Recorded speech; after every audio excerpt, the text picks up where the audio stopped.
प्रेरणाप्रद दृष्टांत भाग 31 व्यामोह का मायाजाल। देवर्षि नारद को अपने वैराग्य और भजन का अहंकार हो गया था। अहंकार उठते ही मनुष्य आत्म प्रदर्शन के लिए लालयित हो उठता है, महत्वाकांक्षाएं बढ़ा लेता है और इनकी पूर्ति के लिए अनेक प्रपंच रचने लगता है। यही नारद के संबंध में भी घटित हुआ। किसी राजकुमारी का स्वयंवर था। पिता की इकलौती बेटी थी। राजा ने घोषणा कर रखी थी कि राजकुमारी के विवाह के समय आधा राज्य वर को दहेज में दिया जाएगा और शेष आधा राज्य विवाह के उपरांत मिल जाएगा। नारद की भक्ति झीनी पड़ रही थी और अहंता प्रेरित महत्वाकांक्षा बढ़ रही थी। जब स्वयंवर का समाचार सुना, राजकुमारी का रूप देखा, विशाल राज्य वैभव के लिए मन ललचाया तो नारद सोचने लगे, ब्रह्मचारी रहकर भक्ति का प्रचार करने में इतना समय लगा दिया, अब संसार का भी कुछ आनंद देखना चाहिए, स्वयंवर जीतना चाहिए। मन पक्का हो गया। जरूरत ऐसे रूप की पड़ी जो राजकुमारी को पसंद आ सके। ऐसा रूप कहाँ से आए? वे स्वयं तो कुरूप थे।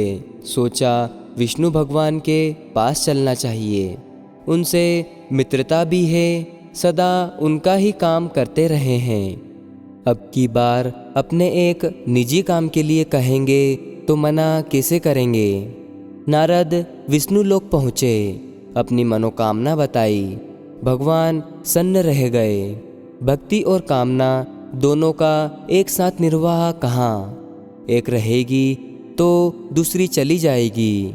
नारद का हित इसी में था कि वे भक्ति मार्ग ना छोड़ें, प्रपंच में ना पड़ें, सो भगवान मौन हो गए। नारद ने मौन का अर्थ आधी स्वीकृति के रूप में लिया। चलते समय इतना और कह गए कि यह काम तो किसी भी प्रकार करना ही पड़ेगा। भक्त की मनोकामना पूरी न करे तो भगवान कैसे? विष्णु उपेक्षा पूर्वक मुस्कुराते भर रहे। नारद अनुमान लगाते रहे कि काम बन गया। वे सीधे स्वयंवर में जा पहुँचे। रूप में कोई परिवर्तन ना हुआ।